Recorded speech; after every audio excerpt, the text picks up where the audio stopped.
In this video, I'm going to walk you through the process of signing up for and joining Scratch so you have an account you can use for your STEM assignments this year, next year, anytime in the future.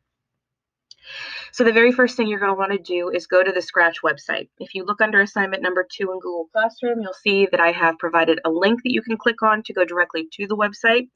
You can also get to Scratch through Clever, and you can even just get to it by typing in the web address or searching Scratch on Google. But the website you're looking for is scratch.mit.edu. And once you enter that web address or click on the link, you're going to end up here on the Scratch homepage.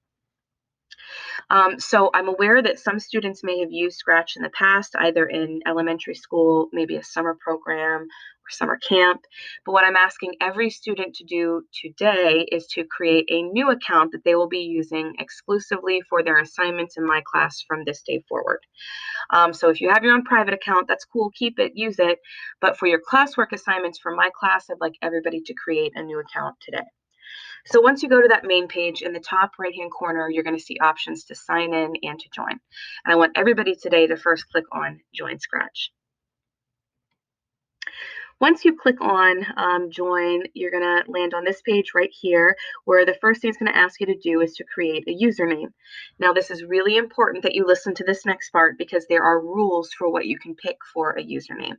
Now, the first one they tell you right off the bat. It says, don't use your real name. Okay, now Scratch does not know what your real name is, but Scratch has moderators and computer algorithms that can help identify names that look like real names. So even though my name isn't Katie Smith, okay, if Scratch moderators in a week, 2 weeks, when they finally get to review my account, if they see this as a username, they are going to delete my account for not following their rules.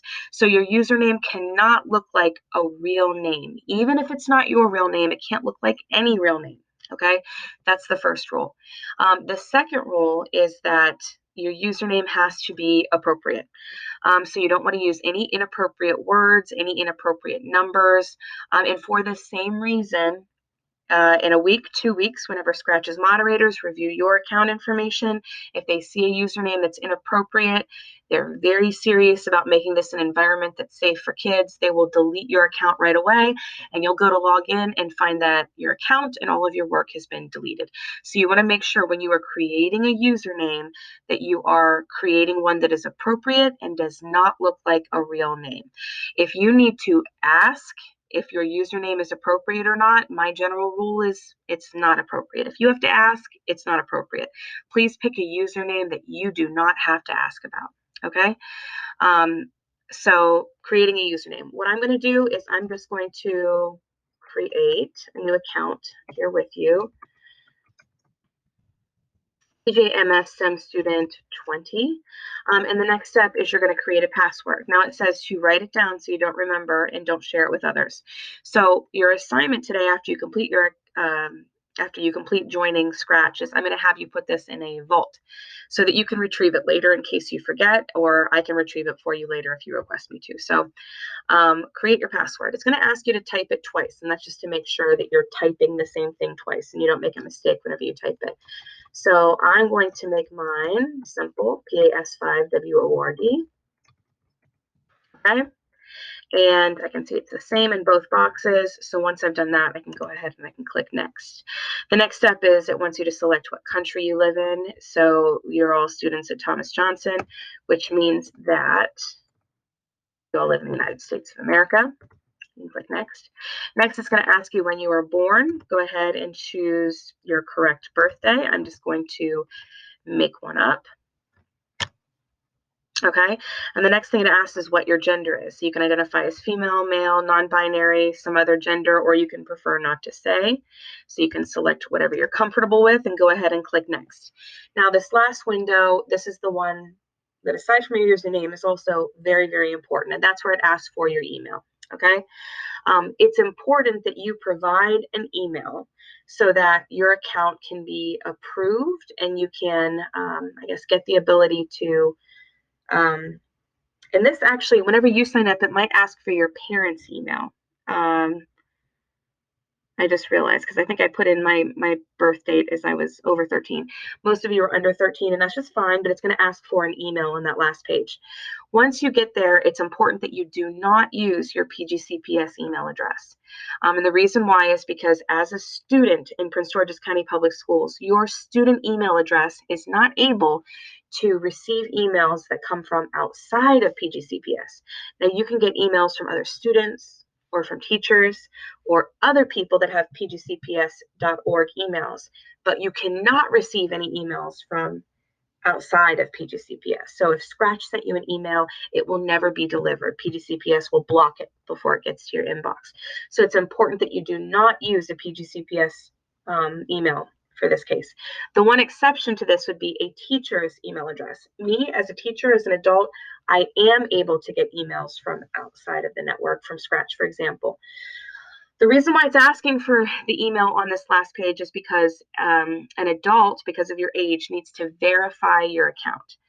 And whoever verifies your account as an adult is not able to hack your account or get access to it or anything like that. All it allows that adult to do is approve your account to allow you to share your work. And in this case, you're going to be sharing your work with me.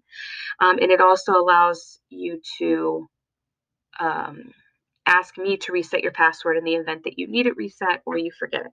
Okay, so what I'm asking is you can use your parents' email if they are available right now to approve it for you, or I'm asking that you use my email, which, if you remember, is katie.delp@pgcps.org. It will send me an email and I can go ahead and approve your account today so that you're able to have full rights and share your work and turn in your assignments and all that stuff. So again, it needs to be your parents' email, and please pick your parents if they're home today and available to sign into their email and approve your account. Or if that's not the case, you can use my email and I'll approve your account for you. So after you've done that, all you have to do is create your account, and then you can go ahead and click Get Started. Okay, so once you have completed this, then what I'm going to ask you to do is go over to Google Classroom. I'll show you guys. Actually, not there. And go to assignment number 2, where I'm going to ask you to complete the Scratch password vault. Okay, so let me pull it up real quick.